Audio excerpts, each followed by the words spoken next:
Today's topic is motion and time. Before starting the topic, let's came to know new words of this chapter. One word is the rest. Rest means when the object does not change its position with respect to surroundings. That objects are said to be at rest. Let's take an example. So this is a vehicle which is at rest position. It does not changes its position with respect to the time. So this is at rest position with respect to surroundings. Next term we are here to learn, that is a motion. Whenever a body changes its position with respect to its surroundings, that object is said to be in motion. Now let's see one more example of the vehicle. Now how that vehicle is moving and how it is changing its position with respect to time. So that can be taken as an example of a motion.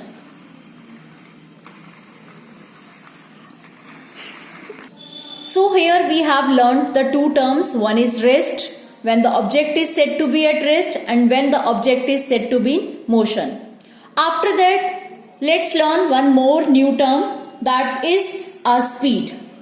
How we can represent the speed? What is the formula of speed? We can say that speed is equal to total distance covered by a vehicle upon total time taken. Here we can take an example, that suppose we are here to move from Delhi to Chandigarh and total distance covered is 300 kilometers and total time we have taken, that is 5 hours.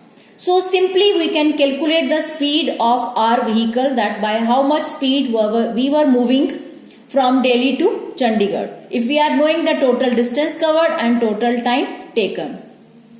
So here I am giving you one formula to remember that how we can calculate the distance, speed and time. So for distance I have taken D standing for distance, T standing for time, S standing for speed.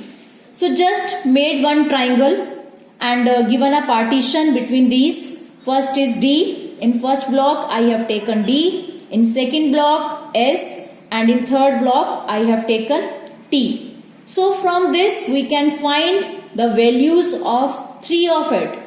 First value of speed I have taken, that speed is equal to distance upon time. Simply we have finded it out, speed equals to distance upon time. In the same way we can find the formula for distance. If we want to calculate the formula for distance, what will be the formula? Just multiply S into T. If we are multiplying S into T, that is a speed into time, we can calculate the distance. One more formula we can calculate, that is for time, if we are knowing the distance and speed. So formula for time equals to distance upon speed. So in this way, these three terms are related with each other. I had given you a tip to remember the different formulas.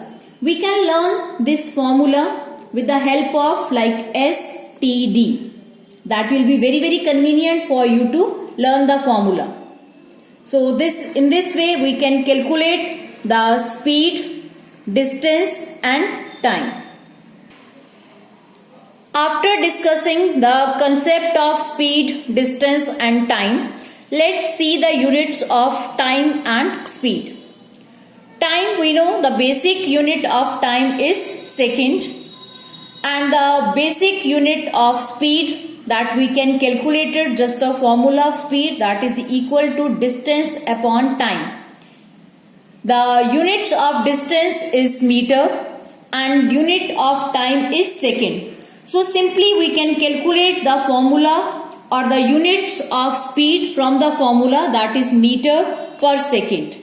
So here we have learned how to write the units of speed and time.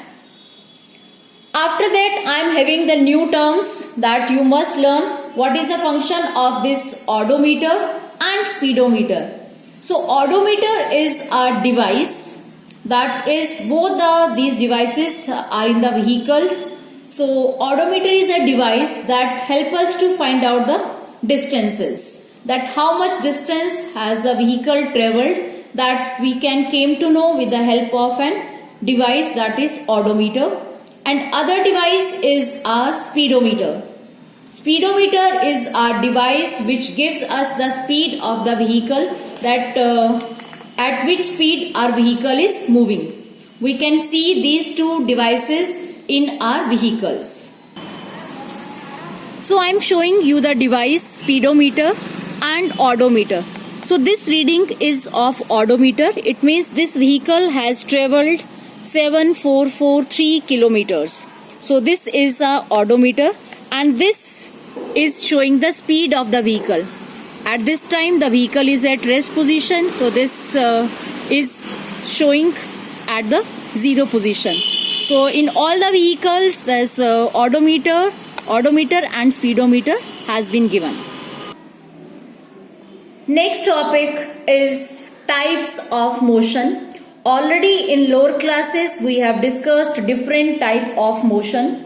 For example, we had discussed linear motion, circular motion, vibrational motion, oscillatory motion, periodic motion, and but here today we'll discuss another kind of motion.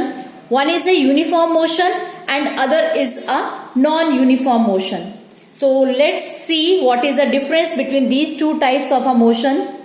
Uniform motion is when a body covers same distance in same intervals of time. That type of motion is known as a uniform motion. In uniform motion, if we plot a graph between distance and time, that graph will be always in a straight line. Along x-axis I have taken time, and along y-axis I have taken distance, and always when we are plotting the graph for uniform motion, it will always be a straight line. Now see the next type of motion, that is a non-uniform motion. If a body covers different distances in a same interval of time, its motion is said to be non-uniform. Again we can plot a graph for non-uniform motion, again taking the distance along y-axis and time along x-axis. In this case, the graph when we are plotting, that may be in the zigzag form or it may be curved. So from graph we can came to know that whether the motion is uniform or non-uniform. So we can differentiate between the uniform motion and non-uniform motion on the basis of the plotting of graph.